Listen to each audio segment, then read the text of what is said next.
What's up guys? Welcome to AnimeKouhai. If you'd like to help me out, please hit the like button and subscribe to my channel. Feldway was at this point attempting to resolve an uncertainty in his plan. However, he was unaware that all those preparations would be derailed by the demon lord Rimuru, whom he had not even given much thought to. Volume 16, Chapter 1. The Betrayal, Part 1. Michael had replaced Emperor Rudra, and Phantom King Feldway had left. Although it wasn't resolved, everyone felt the effects of it. I wanted to celebrate everyone's safety for the time being, even if there were still a few uncertainties. Later, we would handle the cleanup and make preparations for the future. Still, Carrion, Frey, and the others had fallen into an evolutionary slumber, and I made arrangements for Testarossa to quietly send them away. I apologize for troubling you when you're also exhausted. Please don't be concerned about me. I wish you the time to unwind and gather your strength back. For the time being, I'd appreciate the goodwill even though it was a little awkward. We'd have a party to cheer ourselves up for the moment, but once everything was sorted up, there were other things to consider. I sent Diablo to fetch Laplace since I wanted to invite him, but he had already left. He was anxious about his buddies, in his own way. That being the case, there was no need to find him and extend an invitation. I would assist him if necessary, as our commitment to fight together remained in force, but for the time being, I made the decision to let him be. After that, I went back to Rimuru, the capital city, and there I learned of a shocking report. A portion of the city's periphery has caught fire. The damage was not as great as it appeared since Geld and his men had shielded it. There were just a few minor human casualties since the adjacent buildings were destroyed, preventing the fire from spreading. It was wonderful news that there were no fatalities. But there was terrible news as well. Whatever the case, it's all in the past. Panicking was pointless at this point, so I forced myself to swallow my frustration and pay attention to Geld's report. But Geld wasn't the only one waiting in line for the report. The banquet hall was the current location. Meals were being prepared for everyone by Shuna, Haruna, and Gobichi's subordinates while the executives who had participated so actively this time were seated. Although I wasn't sure if conducting the interview in this circumstance would be a smart idea, I had to do it due to the urgency.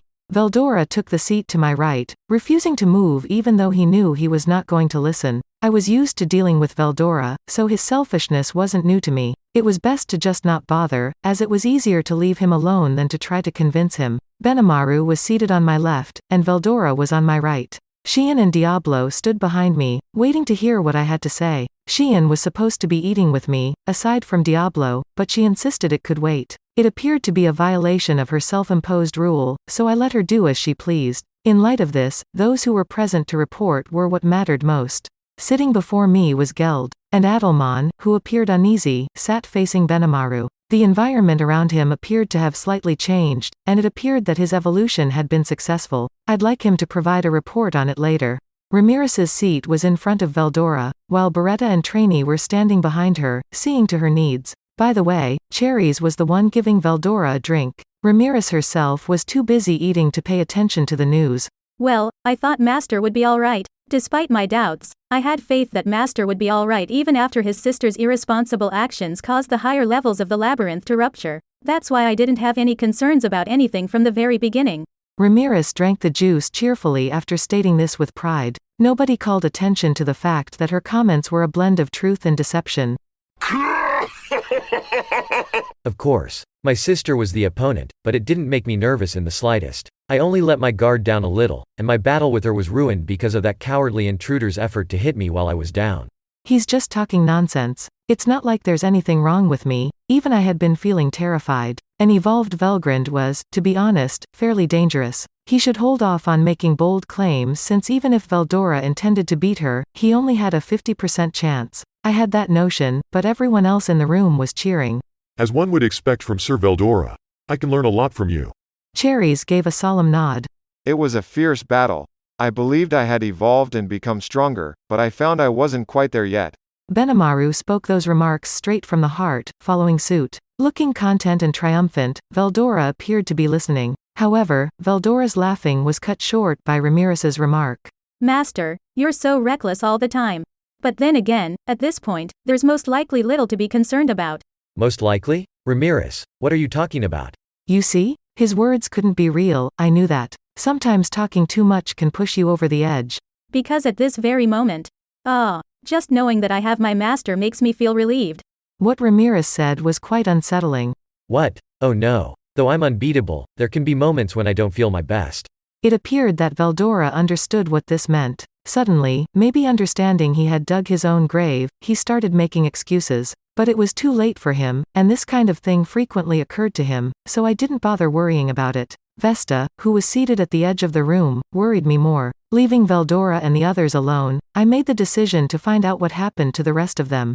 Those left behind went into crisis mode as soon as Rimuru departed for the Empire. The exuberant feeling that had persisted since the celebration had vanished in an instant. Ramirez and the others who had made their way back to the labyrinth's deepest recesses experienced the same thing. Ramirez was in a pleasant mood because the evolution of the Dragon Lords under her supervision had been completed successfully. Rimuru and the others were sent on an emergency mission, though, and that made her uncomfortable.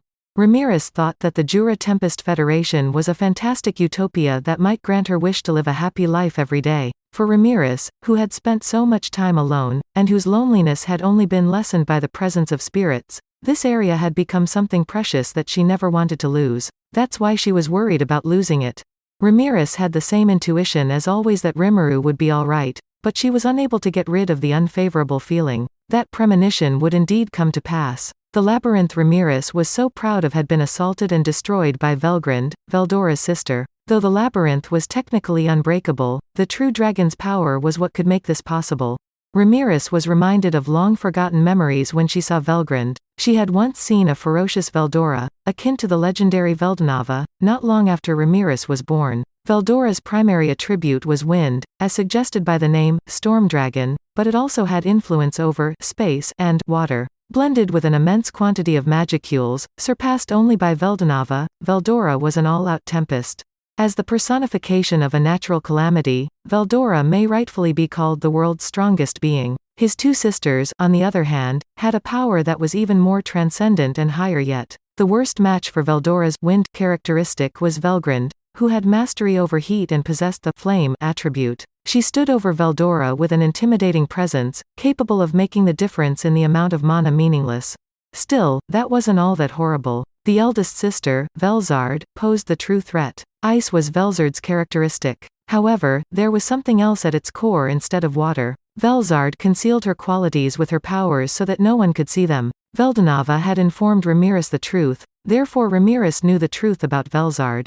No, she used to know. Regretfully, over her numerous incarnations, she had forgotten it. Not at all. It wasn't that she had fully forgotten, but Ramirez needed some time to jog her memory. Ramirez was therefore relieved that Velgrand was the opponent this time. Had Velzard been his adversary, Veldora would have been completely defeated. Ramirez recalled Velzard's icy cold eyes, that seemed to take everything for granted, and the furious Veldora being destroyed by a single strike. Because of this, Ramirez was the one who was most concerned about Veldora at the moment. Ramirez appeared unable to settle down as she jumped in circles around the room.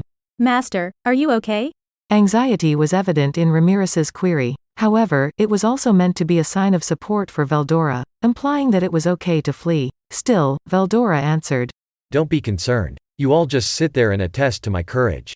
He showed an expression of apparent relief for some reason, as though he was feeling completely at peace. He confidently departed from the labyrinth on his own. Veldora looked stunning to Ramirez at this point. She knew how he used to be, and his progress up to this point had struck a chord with her. Following Veldora's attack on Velgrand, Ramirez surveyed the faces of those still within the control room. After Cherries was advised by Veldora that he couldn't help, he was left here. However, that was the reality. Against Velgrand, who could manipulate flames, Cherries would be helpless. Beretta, as usual, was the one who maintained his composure. Ramirez relaxed when he spoke in his customary tone.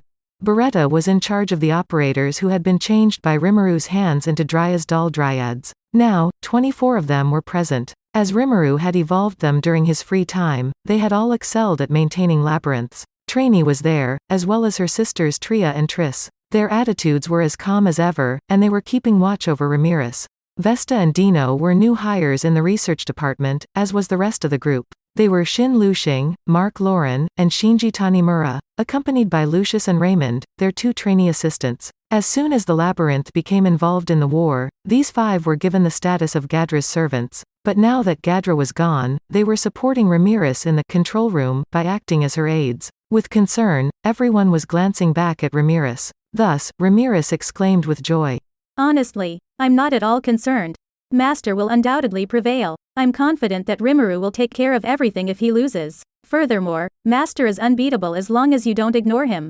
It was with those words that Ramirez found herself tranquil. She believed that their peaceful life will be restored by Veldora and Rimuru. The scene was cleared of anxiety, yet the incident happened soon after.